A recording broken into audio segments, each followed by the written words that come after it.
Masayang buhay mga ka-farmers! Samahan niyo po ako ngayon sa aking pagpitas po ng kalamansi.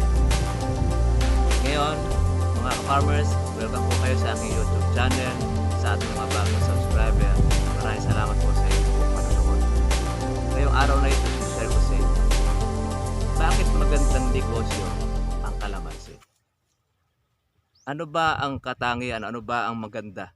Ang kainaman pagka meron kang tanim na kalamansi, lalo na pag meron kang lupa, ito ang the best na po pwede nating magandang pagkakitaan ang kalamansi.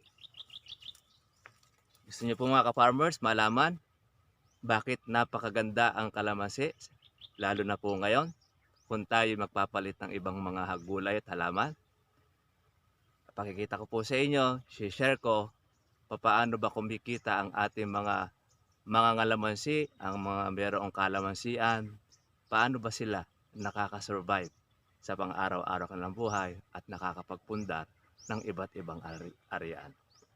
Samahan niyo ako guys sa ating pong pagtuklas ng kaalaman.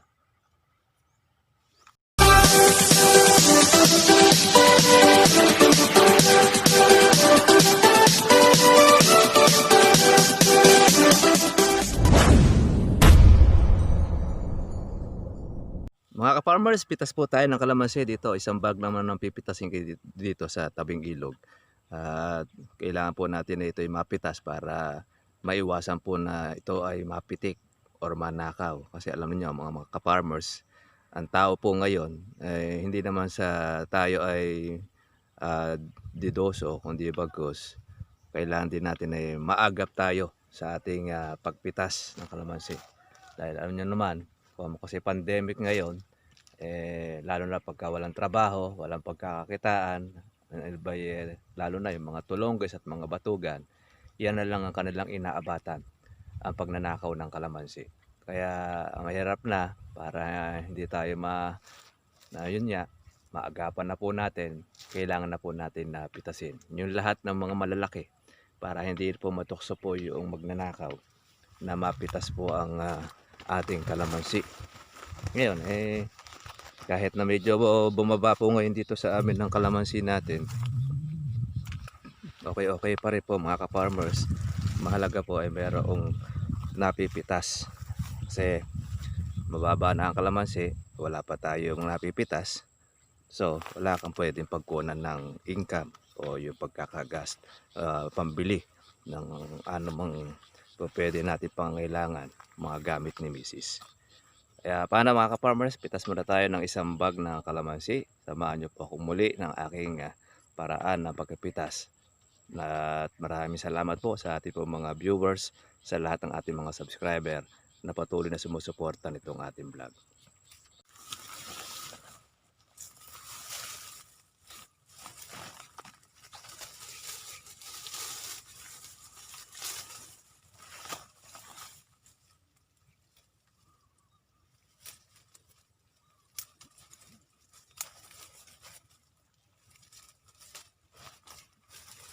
Pagpitas natin ng kalamansi, kasabay na rin po ang pagtanggal po ng ating baging. Dahil ang mga baging always na nandyan. Kaya pagka hindi mo tinanggal, kukulubungin ng ating kalamansi. Shout out po pala kay Ma'am Rich Salas. Happy birthday po sa inyo. Maligayang kaarawan po kay Ma'am Rich, ang ating subscriber. Salamat po sa inyong laging panonood. Pati na rin po sa lahat ng ating mga ka-farmers na giriwang ng ngayong kaarawan. Happy birthday po sa inyong lahat. Wow!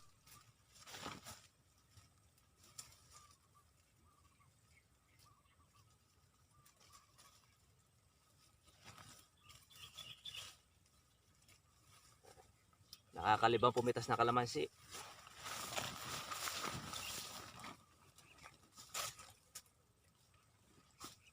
Lalo na pagka maraming bunga, masarap pumitas. Kalibang, nawawala ang stress. Kaya kasi nasa bahay ka lang, nadadagdagan ng stress. Lalo na pagka walang pera, dadagdagan ng stress.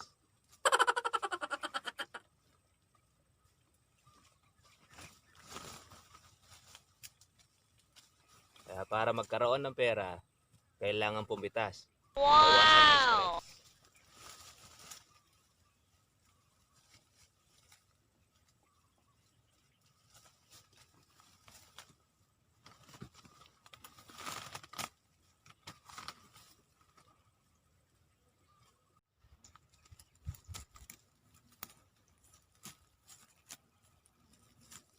Okay mga ka-farmers, the best. Sa ating mga kaibigan na nagnanais karoon ng isang maliit na kalamansian, welcome po kayo. Wow! Dahil tayo mga ka-farmers, yung ating kaalaman sa pag-aalaga ng kalamansi, sinishare natin lalo na doon sa mga bago pa lang sumabak sa ganitong hanap buhay. Para at least meron kayong idea na pagpasok ninyo ng negosyong ito, meron na kayong mapapanood na video. Mula doon sa pag-aalaga, mula sa pagtatanim, kung ano yung magandang punla ng kalamansi, paano siya pabungahin, paano siya pabulaklakin. Meron tayong mga kumpletong video na niyan mga ka-farmers. Lalo na pagka kailangan na po natin magpatubig ngayong patag-araw. Mahalaga kasi mga ka-farmers ang patubig. Lalo na pagka tayo ay mag-aalaga ng kalamansi. Ang buhay ng kalamansi natin mga ka-farmers, nasa tubig, sa lupa. Wow! Siyempre, sa alaga. Kung gusto natin mga ka-farmers na dire-diretso ang pamumunga ng inyong kalamansi, wow! Huwag nating hihintuan ng alaga. Siyempre, kailangan mo dyan ng puhunan. Mamumuhunan ka talaga. Anumang negosyo na ating naiisip, hindi nawawala ang puhunan. Kailangan meron kang kapital. Pero dito sa kalamansi, hindi naman kailangan marami kang puhunan. Basta mahalaga lang meron kang lupa. Kahit kapirasong lupa. Gano'n lang naman po ang pulang kalamansi. Mura lang naman yon. Kumpara mo naman doon sa gulay na palit ka ng palit. Kada harvest, patay, lipat ka uli, tanim ka uli ng panibago. Ang kalamansi, sa oras na iyong itinanim, basta't diretso alaga dyan, kahit ilang taon na gustuhin mo, wow! Buhay ang kalamansi. Maliban na lamang kung papatayin mo na. Dahil pagka matanda na kalamansi, mahirap na po siyang mapitas. At pataas na. Pero sa bunga, maganda pa rin magbunga kahit na yan ay mataas na. Kaya lang, siyempre gusto ng mga mamimitas natin yung mababa. Kaya kailangan mas maganda na rin yung batang kalamansi. Wow!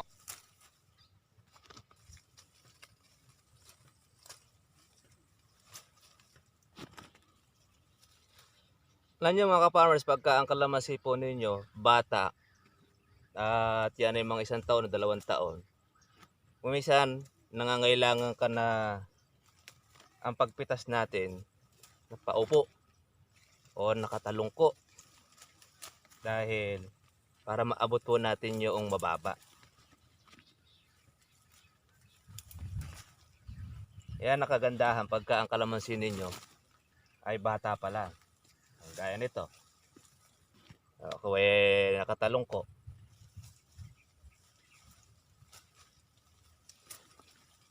Iba nga, nauupo sa ilalim ng kalamansian para mapitas yung ilalim. Wow!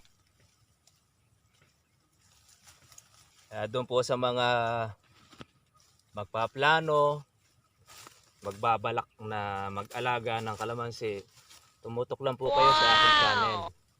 Marami po kayong matututunan para marami kayong makukuhang mga idea. Kaya sinishare po namin ito sa inyo. Hindi kayo mahirapan.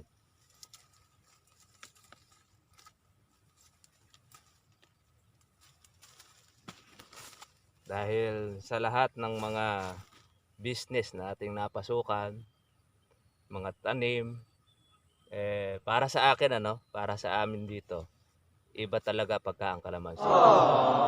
Dahil sa kalamansi, mas marami po ang swerte natin. Although mayroong ibang mga nalulugi sa kalamansi pagka hindi alam yung pamamaraan, umuubos ng gamot, umuubos ng pataba. Pag hindi napagpatuloy ang bunga, lugi na sila. Minsan, hindi na umaakit ang kanilang nagastos. Pero doon sa mga marunong nang magpabunga ng ating kalamansi, hinihintay na lang nila yung presyo. Pero sa bunga, jackpot sila. Mapataas, mapababa, basta't alam mo yung pamamaraan, hindi ka malulugi sa kalamansi. Pwede yun. Maging quits lang kayo o maging tabla-tabla lang. Pero pagka doon sa mga bago pa lang na nag-aaral sa pagkikalamansi, pag hindi mo alam ang diskarte, malamang na may pagkalaro. Kaya the best pa rin po dyan yung ating kaalaman. Alam nyo mga ka-farmers, marami tayo mga kababayan nagpunta ng iba-ibang bansa. Magaganda po ang kanilang trabaho. Maganda ang kanilang sweldo. Pero nang dumating itong ating pandemic, itong COVID-19, nagsiuwian na po sila lahat. At ngayon ay marami pong mga bakante. Merong ibang mga natira na hindi pinauwi ng kumpanya, kaya lang nababalitaan natin, hindi sila pinususweldo ng kanilang amo sa ibang bansa. Kaya doon sa ating mga kababayan na nakauwi at meron kayong mga lupa na po pwedeng taniman, ang gulay o saka o anuman, sa kadalasan na ating pong nasasabi, iba po na ibang pagkakitaan ang kalamansi natin. Kadalasan sa mga vlog na aking sinasabi, ang kalamansi natin ay para tayong may bangko. Tayong nakabangko.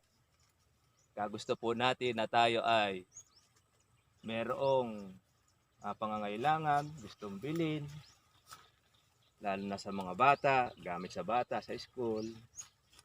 Ang mga taga rito, pumipitas na sila ng bunga ng kanilang kalamansi at ibebenta na sa buyer, may panggastos na. Pagka naman merong okasyon, ganun din ang kanilang ginagawa. So, sa pamamagitan po ng pagpitas ng kalamansi, pag-aalaga ng kalamansi, ang mga taga rito sa Nueva Ecija, kumikita rin ng maganda.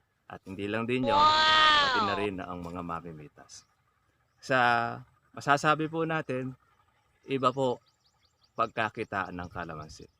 Kumpara natin sa iba't ibang mga gulay na itinatanim na 4 na buwan, 3 buwan, 5 buwan, tapos na. Iba naman pagka nagtanim po tayo, gaya ng tubo, kaya kamuting kahoy, halos 1 taon bago ka maghintay ng pag-ani. Pero sa kalamansi, once na ito ay tinanim po ninyo, mula pa lang po sa maliit, pagkabata niya, nag-uumpisa na yung mamunga, basta grafted at marketing. Pero pagka seedling, maghintay ka ng 6 na taon hanggang 8 taon, tsaka mo makikita ang kanyang bunga. Kaya yun ang kadalasan po natin sinasabi doon sa ating mga kaibigan. Ibang pagkakitaan ang negosyo pag ang kalamansi ang ating itinanim. Alam nyo ba mga ka-farmers kung bakit okay, the best po ang ating kalamansi? Meron ka lang po mga ka-farmers na 1 puno ng kalamansi na tanim sa inyong bahay. Pagka edad na po yan ng 1 taon at maganda naman po ang inyong alaga, basta nililipat nyo lang po sa lupa, wag po sa paso, kasi mas maganda po yung rekta po sa lupa, mas lalaki po yung puno. Pero pagka nasa paso, bonsai po ang labas po. Pagka yung pinakarekta sa lupa mga ka-farmers, magbubunga po yan ng maganda at ng marami. Gaya po niyan, meron kang 1 puno ng kalamansi sa inyong tahanan.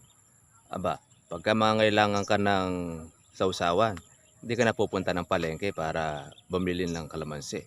Kasi pagka mahal ang kalamansi, 1 piraso, piso. So, sabi, pag may bunga ang kalamansi mo, pipitas ka na lang. Gusto mo halimbawa ng kalamansi juice, pipitas ka na lang ng bunga. Yung press mo pa na mapipitas siya at mapipiga at hindi na rin po chemical ang inyo pong magagamit. Kaya naman kasi ng kalamansi, antioxidant at talagang vitamin C. Gusto mo naman ng panigang, wala kang panigang na sampalok, pwede rin ng kalamansi. Gusto mo mag-adobo, the best din ng kalamansi. Gusto rin yung mga farmers na ang kalamansi po ninyo ay magba-barbecue kayo, ibabad nyo po sa toyo tsaka sa kalamansi, the best siya. Kaya dito sa amin, hindi naman po problema pagdating doon sa kalamansi. Kaya hindi lang po isang punong tanim namin kundi bagkus maraming puno. Bakit? Kasi natsempo ka sa presyo, pag marami kalamansi mo, jajak. Halimbawa, isa lang ang puno ng kalamansi mo, tumaas ang presyo ng kalamansi mo, makakaminos ka naman sa pagluluto, maging sa pag-ulam. At kadalasan naman yan, pagka meron ka isang punong kalamansi, pati kapitbahay mo, nababahagi na. Yun nga lang, minsan, iba hindi na rin nagpapaalam. Pumipitas na lang ng walang paalam. Kasi isa rin po yan na maganda. Ang naidudulot po ng kalamansi po sa atin. Pagka po merong kalamansi dito, meron kami mga kamag-anak na dumamasyal, mga taga-ibang lugar, napapasalubungan namin sila ng kalamansi. Napapauwian namin. At least, maganda po pangregalo rin ang kalamansi mga ka-farmers. Kaya kahit sa mudaanin, maganda po ang ating pagkakitaan, ang kalamansi. Kaya ganoon na lang na dito sa aming lugar, dati-rate may isang tanim, dati mga gulay. Pero noong mataniman ng kalamansi dito sa aming barangay, awa naman ng Panginoon, maganda na po ang naging income ng ating pong mga kapitbahay. Meron mga nakabili na lupa, may mga nakabili po noong mga iba-iba pong mga arkilahin. Kaya dito nauso arkilang lupa dahil tataniman ng kalamansi. Ngayon mayroon nagsasabi, paano ka halimbawa ginaya tayo ng ibang mga kapitbahay? Mas maganda. Bakit? Hindi lang po tayo ang makikinabang, kundi bagkus pati rin yung ating kapitbahay makikinabang din sa kalamansi.